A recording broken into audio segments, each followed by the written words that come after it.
बनाइए। तो पैर से सिर तक वाक्यांश के लिए एक शब्द क्या हो जाएगा, जल्दी से आंसर कीजिए। पैर से सिर तक वाक्यांश के लिए एक शब्द, पैर से सिर तक वाक्यांश के लिए एक शब्द आपका हो जाएगा आपाद मस्तक। आपाद मस्तक। उचित वाक्य के लिए, अनुचित कार्य के लिए आग्रह करने वाला के लिए एक शब्द, अनुचित बात के लिए आग्रह करने वाला क्या कहलाएगा, अनुचित बात के लिए आग्रह करने वाला। आपका आंसर हो जाएगा इसमें दुराग्रही। क्या हो जाएगा, दुराग्रही। अनुचित बात के लिए आग्रह करने वाला हो जाएगा दुराग्रही। सिर से पैर तक या पैर से सिर तक क्या हो जाएगा, आपाद मस्तक। अनुचित बात के लिए आग्रह करने वाला क्या हो जाएगा, दुराग्रही। और इसी में आप देखिए, अनुचित बात के लिए अगर कोई अड़ जाता है अपनी बात मनवाने के लिए और वो बात गलत है तो उसको क्या कहते हैं, दुराग्रह। क्या बोलते हैं, दुराग्रह। अब आप समझ लीजिए, जहां पर दुर उपसर्ग आया है, इसका संधि अगर हम करें तो संधि हो जाएगा दुर प्लस आग्रह। दुर प्लस आग्रह, यानी कि दुराग्रह। दुराग्रह जिसको बोलते हैं, दुराग्रही के लिए क्या हो जाएगा, दुर प्लस आग्रही। तो दुर का मतलब यहां से आप निकाल लीजिए, ये दुर उपसर्ग का मतलब जो है अनुचित। दुर उपसर्ग का मतलब यहां से क्या निकल के आता है कि दुर जहां पे लगा है उसको बोलते हैं अनुचित आग्रह। दुर का मतलब अनुचित आग्रह, अनुचित आग्रही। ठीक है, तो दुराग्रही हो जाता है। तो जो अनुचित बात के लिए आग्रह करता है, अनुचित बात के लिए अड़ता है, उसको बोलते हैं दुराग्रह। और अनुचित बात जो करता है, अनुचित बात करने का जो आग्रह करता है, उसको क्या बोलते हैं, दुराग्रही। अगला सवाल देखते हैं। इसका निवारण अत्यंत कठिनाई से किया जा सके, जिसका निवारण अत्यंत कठिनाई से किया जा सके, या जिसका निवारण करना कठिन हो, या फिर आपके पास वाक्यांश हो सकता है कि जिसको दूर करना कठिन हो। ठीक है, तो जिसका निवारण कठिनाई से किया जा सके, या जिसका निवारण कष्ट से किया जा सके, या जिसको दूर करना कठिन हो, उसके लिए एक शब्द है आपका दुर्निवार। दुर प्लस निवार, ये आपका संधि हो गया। दुर्निवार बोलते हैं इसको, दुर्निवार। आपका ऑप्शन हो गया, आंसर हो गया। क्या हो गया, दुर्निवार आपका आंसर हो गया। कान के नीचे लटकता हुआ कोमल भाग, जो ये वाला हिस्सा होता है, कान के नीचे ये वाला हिस्सा, इसको क्या बोलते हैं, कान के नीचे लटकता हुआ कोमल भाग जो है आपका, वो कहलाता है कर्णपाली। क्या कहलाता है, कर्णपाली। कर्णपाली, कान के नीचे जो लटकता हुआ ये कोमल भाग रहता है, इसको बोलते हैं कर्णपाली। जो पान करने योग्य नहीं है। अगला क्या है, जो पान करने योग्य नहीं है, उसको क्या बोलते हैं,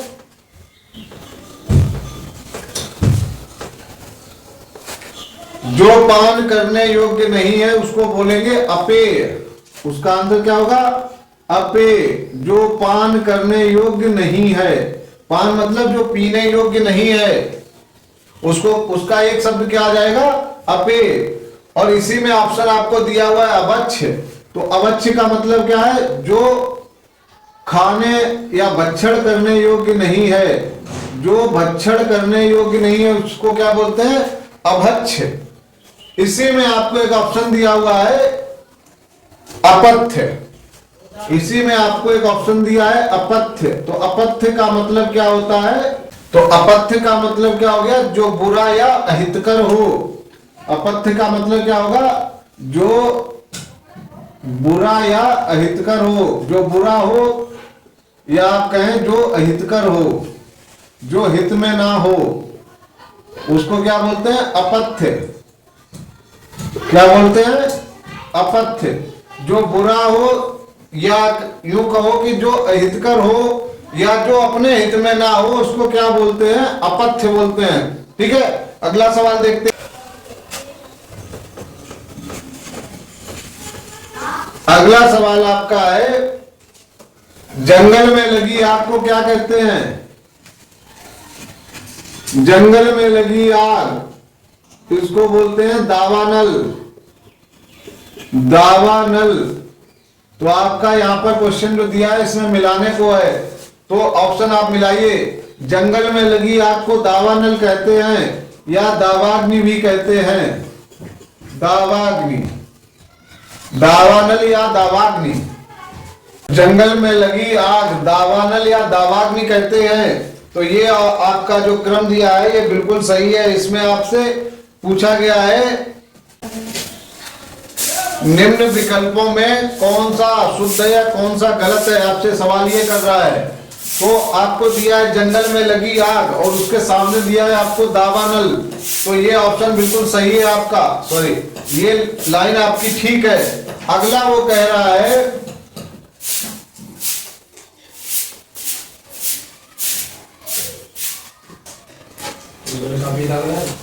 अगला कह रहा है आगे की सोचने वाला, और आगे की सोचने वाले को कहते हैं अग्रसोची।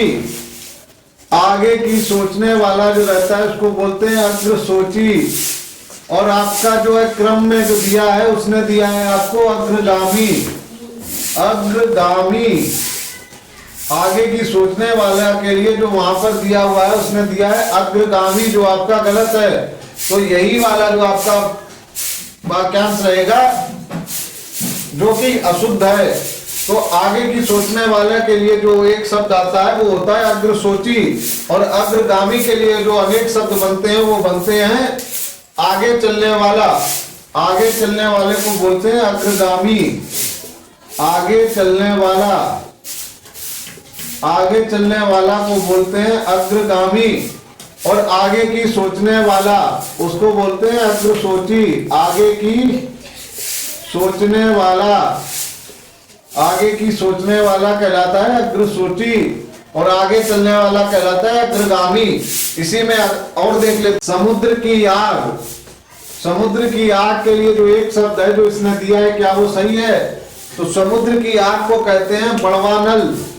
समुद्र की आग के लिए जो एक शब्द होता है वो होता है बड़वानल, या इसी को बड़वाग्नि भी कहते हैं। बड़वाग्नि, ये समुद्र की आग के लिए होता है। समुद्र की आग कहलाती है बड़वानल या बड़वाग्नि।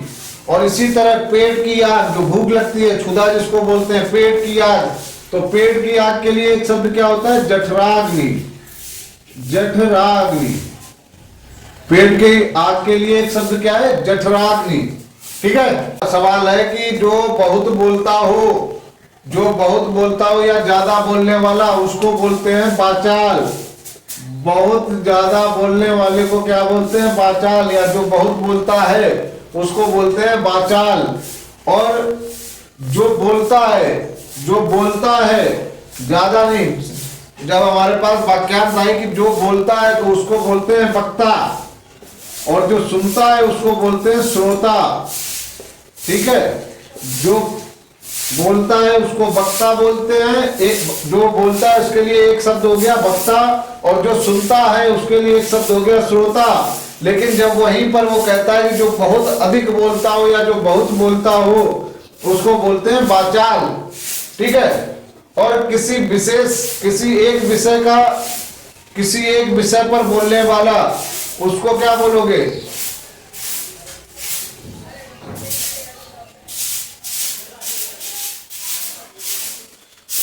आपका ऑप्शन एक और दिया है, तो उसमें जो मैं आपको बोल रहा हूं, किसी विशेष विषय पर बोलने वाला, उसको क्या बोलोगे? जो ऑप्शन आपका दिया है प्रवक्ता। तो किसी विषय विशेष पर बोलने वाला क्या कहलाता है? प्रवक्ता। और एक ऑप्शन आपको दिया है, एक ऑप्शन आपको दिया है प्रखर। प्रखर का मतलब हो गया जो खर की तरह, यानी जो खरगोश की तरह तेज हो, उसको बोलते हैं प्रखर।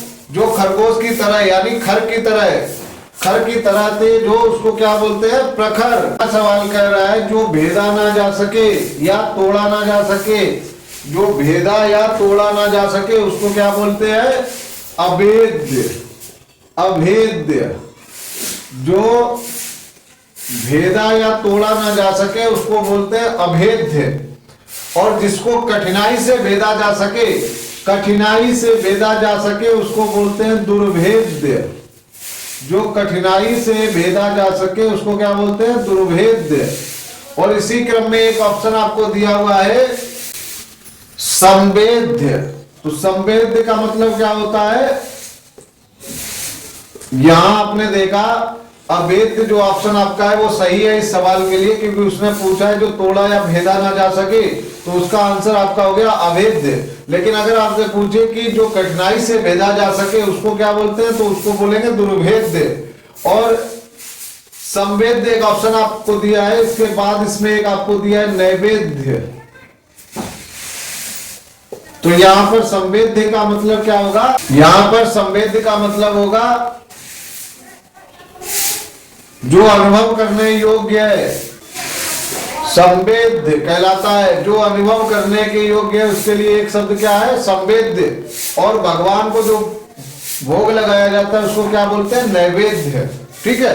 अगला, जो एक जगह से दूसरी जगह ना ले जाया जा सके या जो एक स्थान से दूसरे स्थान पर ना ले जाया जा सके उसको क्या बोलते हैं? तो उसको बोलते हैं एक शब्द में स्थावर। जो एक जगह से दूसरी जगह ना ले जाया जा सके, यानी कि जिसका स्थान परिवर्तित ना किया जा सके उसको क्या बोलते हैं? स्थावर। ठीक है। अगला सवाल कह रहा है जिसका कोई शत्रु पैदा ना हुआ हो, जिसका कोई शत्रु पैदा ना हुआ हो या जिसका कोई शत्रु जन्मा ही ना हो। किसी भी तरह से आपसे पूछ सकता है, जिसका कोई शत्रु जन्मा ना हो, जिसका कोई शत्रु पैदा ना हुआ हो, जिसका कोई शत्रु ना हो, उसको एक शब्द में बोलेंगे अजात शत्रु। एक शब्द में क्या बोलेंगे? अजात शत्रु। एक शब्द में क्या बोलेंगे? अजात शत्रु।